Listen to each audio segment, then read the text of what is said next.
Hello everyone, welcome back. So हमने solids के stoichiometric और नॉन स्टोइकियोमेट्रिक दोनों डिफेक्ट्स पढ़ लिए थे। जो लास्ट कैटेगरी है सॉलिड्स में डिफेक्ट्स की वो है इम्प्योरिटी डिफेक्ट। इम्प्योरिटी डिफेक्ट्स क्या होते हैं? जब किसी क्रिस्टल लैटिस में होस्ट एटम की जगह कोई फॉरेन एटम्स मतलब बाहर से कोई एक्सटर्नल एटम्स आकर प्रेजेंट हो जाते हैं, वहाँ पर बैठ जाते हैं लैटिस साइट में, या फिर वो प्रेजेंट हो वैकेंट इंटरस्टिशियल साइट में। मैंने इंटरस्टिशियल साइट्स आपको बताई थी कि आपके पास जो एटम्स प्रेजेंट हैं, एटम्स की जो अरेंजमेंट हो रखी है, उनके बीच में जो वैकेंट स्पेस होता है उसको बोलते हैं इंटरस्टिशियल साइट। तो अगर इस साइट पर या फिर जो एटम जहाँ पर प्रेजेंट था उस साइट पर कोई और एक्सटर्नल एटम आकर, कोई फॉरेन पार्टिकल आकर बैठ जाए, तो वो जो डिफेक्ट अराइज होता है उसको बोलते हैं इम्प्योरिटी डिफेक्ट्स। और जैसे कि एग्जांपल एन टाइप सेमीकंडक्टर्स, तो ये किस में बनते हैं? इम्प्योरिटी डिफेक्ट्स इसके अंदर आ जाते हैं। अब ये प्रोसेस आपने काफ़ी बार सुनी होगी, doping. The process of adding impurities to a crystal is called doping. Doping क्या होती है? किसी क्रिस्टल लैटिस में हम इम्प्योरिटीज ऐड करते हैं तो वो प्रोसेस होती है डोपिंग, उसको हम डोपिंग बोलते हैं। आयनिक सॉलिड्स के केस में क्या होता है? जो इम्प्योरिटीज हैं वो क्या होंगी?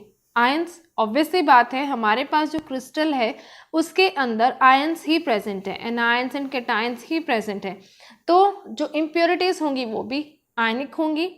अगर जो इम्प्योरिटीज हम ऐड कर रहे हैं, जो आयंस हम ऐड कर रहे हैं, उनकी अगर वैलेंस स्टेट, मान लो जो हमारे पास NaCl का ही मैं एग्जांपल फिर से बता रही हूँ, जैसे इसकी जो वैलेंसी है वो +1 है। अगर मैं इसको किसी और कैटायन से एक्सचेंज करती हूँ, जैसे K पॉजिटिव से मैंने एक्सचेंज किया, तो इन दोनों की वैलेंसी क्या है? सेम है। तो हमारे पास क्रिस्टल में कोई भी वैकेंसी क्रिएट नहीं होगी। अगर जो इम्प्योरिटी ऐड कर रहे हो उसकी वैलेंसी डिफरेंट है, उसकी वैलेंस स्टेट डिफरेंट है होस्ट आयन से। होस्ट आयंस में फिर से बता रही हूँ जो ऑलरेडी प्रेजेंट है, ठीक है? जो भी क्रिस्टल में ऑलरेडी प्रेजेंट है आयंस, उनको बोलते हैं होस्ट आयंस, जिनकी वजह से वो क्रिस्टल है या फिर जिसका वो क्रिस्टल है।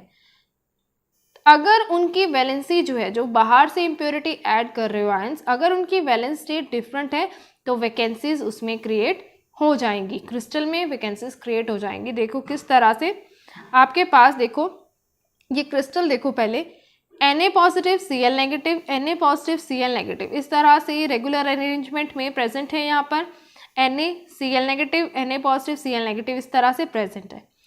अब अगर मुझे बाहर से Sr2 पॉजिटिव ये इम्प्योरिटी स्ट्रोंशियम जो आयन है वो मुझे ऐड करना है, तो इसके पास कितना चार्ज है? इसकी वैलेंसी कितनी है? +2। तो मुझे 2+1 मतलब Na पॉजिटिव जो है, 2 आयंस ये वाले हमें रिमूव करने पड़ेंगे, तभी तो यहाँ पर बैलेंस होगा ना, पॉजिटिव और नेगेटिव चार्ज। तो इसके ऊपर तो है +2 चार्ज और इसके ऊपर है +1 चार्ज। अगर मुझे इन दोनों को इक्वल करना है चार्जेस को, तो मुझे 2 Na पॉजिटिव यहाँ से हटाने पड़ेंगे और एक Sr2 पॉजिटिव तब आकर अटैच होगा।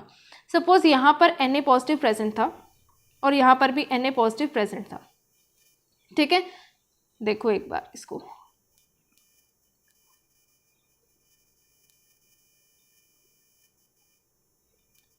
देखो सपोज यहाँ पर Na पॉजिटिव प्रेजेंट था और यहाँ पर भी Na पॉजिटिव प्रेजेंट था। तो अब मुझे क्या करना है? Sr2 पॉजिटिव स्ट्रोंशियम आयन को मुझे यहाँ पर ऐड करना है, लेकिन स्ट्रोंशियम के ऊपर तो 2 पॉजिटिव चार्ज है और इसके ऊपर सोडियम के ऊपर 1 सिंगल पॉजिटिव चार्ज है। तो अगर मैं यहाँ से इसको एक को हटाती हूँ और एक यहाँ पर ऐड कर दूँ तो पॉजिटिव चार्ज तो इंक्रीज हो जाएगा ना। लेकिन हमें पता है कि जो क्रिस्टल होता है वो कंप्लीटली न्यूट्रल होता है, तो हमें क्या करना पड़ेगा? एक और Na पॉजिटिव को यहाँ से रिमूव करना पड़ेगा in order to balance the positive and negative charges. अब देखो यहाँ से 2 Na पॉजिटिव चले गए, एक इस साइड से गया और एक इस साइड से गया। एक साइड पर तो Sr2 पॉजिटिव आयन आकर बैठ गया, अब दूसरी साइड क्या है? वेकेंट है ना, वो तो खाली है, क्योंकि आयन तो एक आया, सिर्फ चार्जेस को बैलेंस करने के लिए 2 Na पॉजिटिव को रिमूव किए, तो ये हो गई यहाँ पर वैकेंसी क्रिएट। अब देखो लास्ट स्लाइड में क्या था कि जब स्ट्रोंशियम क्लोराइड को हम मिक्स करते हैं NaCl के साथ, तो एक Sr2 पॉजिटिव दो Na पॉजिटिव को रिप्लेस कर देता है। अब एक की जो साइड थी वो तो किसने ऑक्यूपाई कर ली, Sr2 पॉजिटिव आयन ने, लेकिन जो दूसरी साइड है वो वेकेंट रहेगी, वो खाली रहेगी। यानी अगर आपको वेकेंट साइट्स या फिर कैटायन वैकेंसीज कैलकुलेट करनी है, वो किसके इक्वल आएगी, number of Sr2 positive ions mixed. कितने Sr2 पॉजिटिव आयंस मिक्स किए हैं उतनी ही होगी कैटायन वैकेंसीज। अब अगर यहाँ पर 2Sr2 पॉजिटिव ऐड कर रहे हो तो यहाँ से दो और निकलेंगे, यहाँ से ये एक और Na चला जाएगा और एक और Na चला जाएगा, दूसरा Sr यहाँ पर आ जाएगा।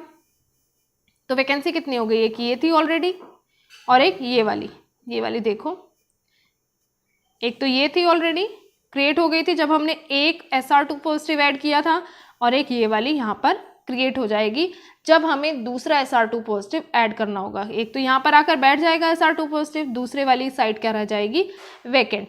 यानी जितने हम Sr2 पॉजिटिव आयंस ऐड करेंगे उतनी ही हमारे पास वैकेंसीज जनरेट हो जाएंगी। सिमिलरली अगर हम CdCl2 को मिक्स करते हैं AgCl के साथ, अब AgCl में Ag के ऊपर कितना चार्ज है, +1, एक सेकेंड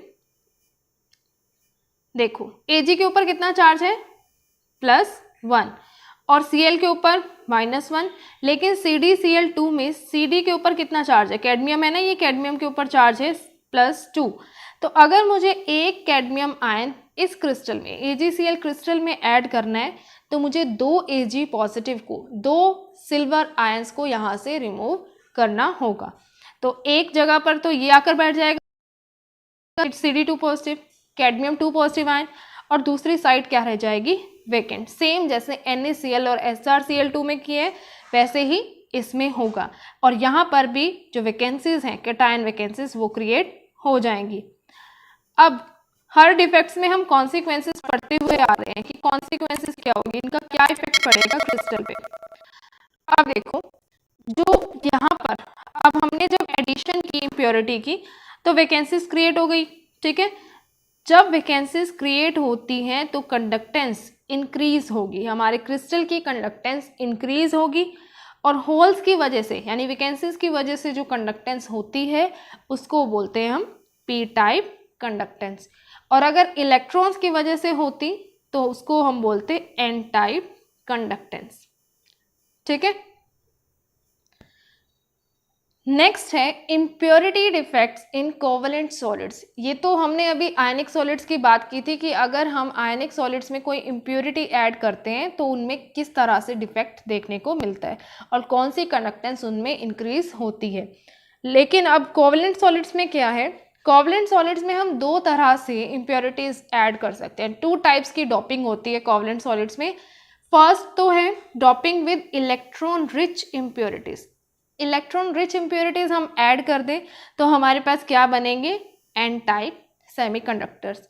और अगर हम इलेक्ट्रॉन डेफिशिएंट इम्प्योरिटीज ऐड करते हैं तो हमारे पास क्या बनेंगे, पी टाइप सेमीकंडक्टर्स। तो पहले देखते हैं फर्स्ट टाइप को, doping with electron rich impurities. अगर हम किसी ग्रुप 14 एलिमेंट को ग्रुप 15 एलिमेंट के साथ डॉप करते हैं, मतलब उसमें ग्रुप 15 की इम्प्योरिटी ऐड कर रहे हैं।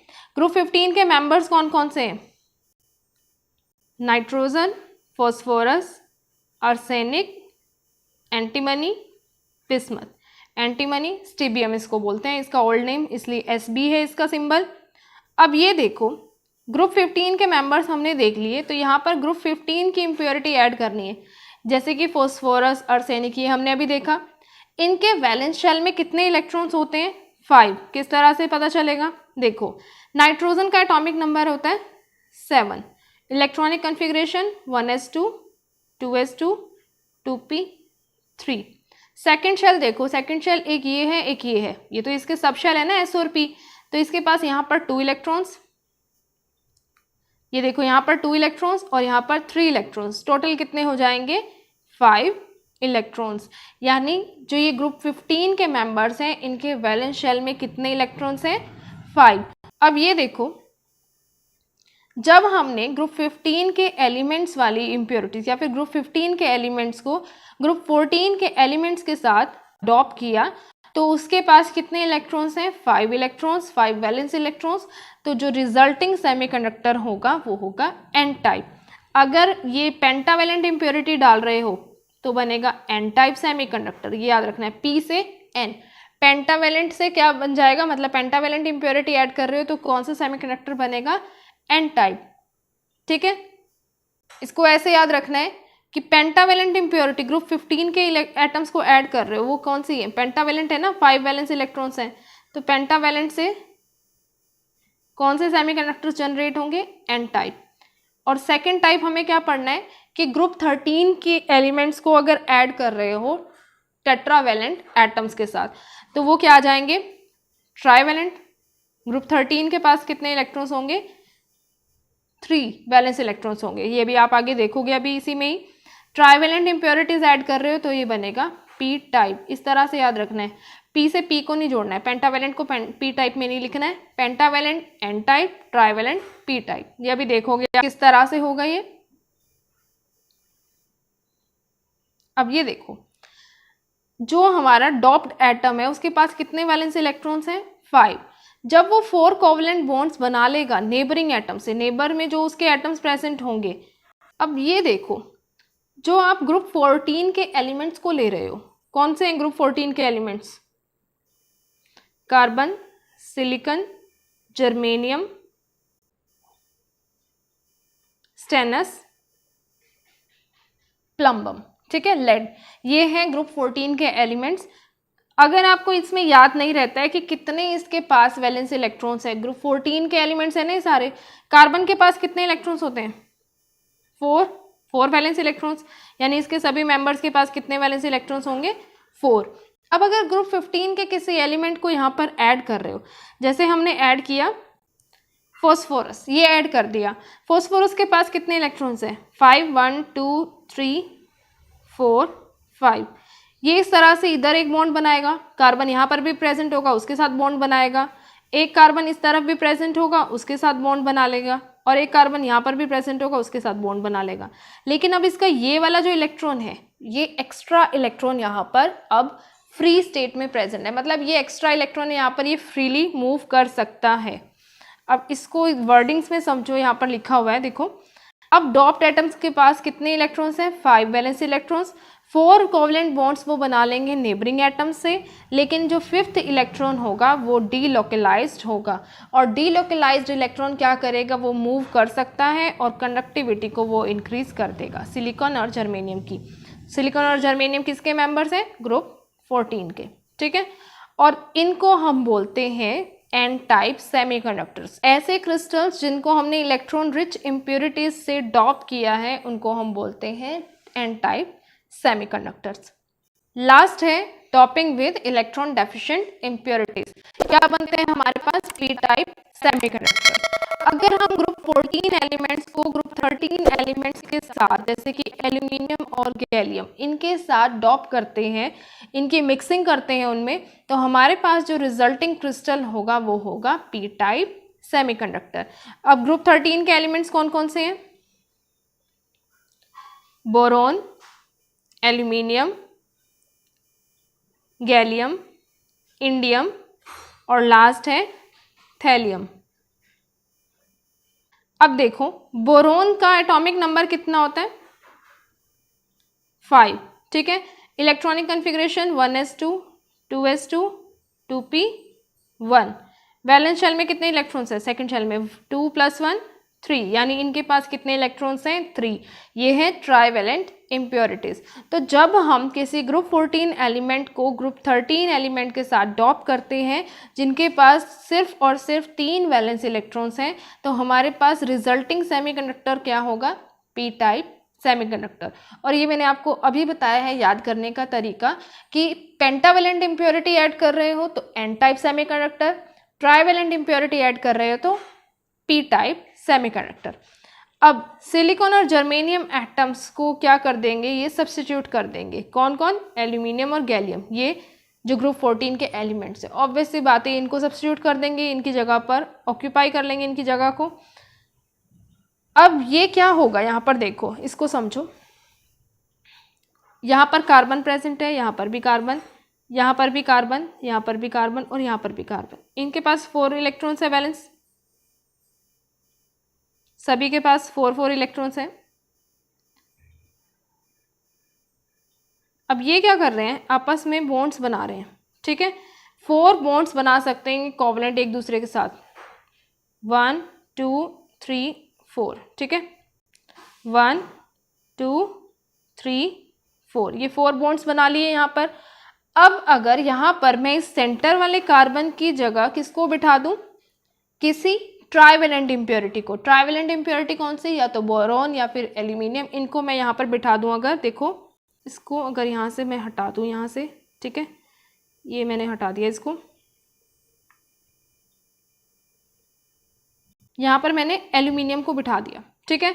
एल्यूमिनियम के पास कितने इलेक्ट्रॉन्स है, 1 2 और 3, सिर्फ 3 इलेक्ट्रॉन्स इसके पास हैं। तो ये क्या करेगा, 3 तरफ तो ये बॉन्ड बना लेगा कार्बन के साथ। 4th बॉन्ड इसका नहीं बन पाएगा क्योंकि इसके पास 4th इलेक्ट्रॉन नहीं है। ये जो इलेक्ट्रॉन यहाँ पर शो हो रहा है ये कार्बन का है, एल्यूमिनियम का नहीं। तो यहाँ पर ये होल क्रिएट हो जाएगा क्योंकि इसके पास तो इलेक्ट्रॉन नहीं है। यहाँ पर इलेक्ट्रॉन की जो वैकेंट साइट है वो आप शो करोगे इस तरह से, होल यहाँ पर प्रेजेंट है।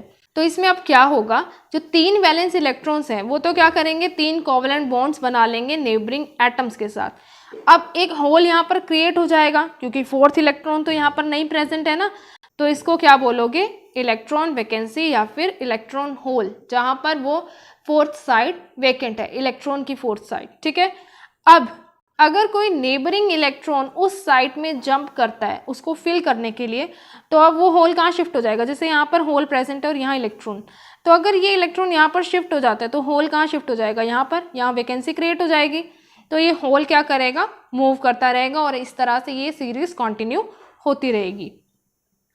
तो इसकी वजह से सिलिकॉन और जर्मेनियम की कंडक्टिविटी इंक्रीज हो जाएगी और ऐसे क्रिस्टल्स को जो कि इलेक्ट्रॉन डेफिशिएंट इम्प्योरिटी से डॉप्ड हैं, इनको बोलते हैं हम पी टाइप सेमीकंडक्टर। सो ये था impurity defects in solids. Ionic solids के केस में भी मैंने आपको बता दिया है और कोवलेंट सॉलिड्स के केस में भी मैंने आपको क्लियर कर दिया है।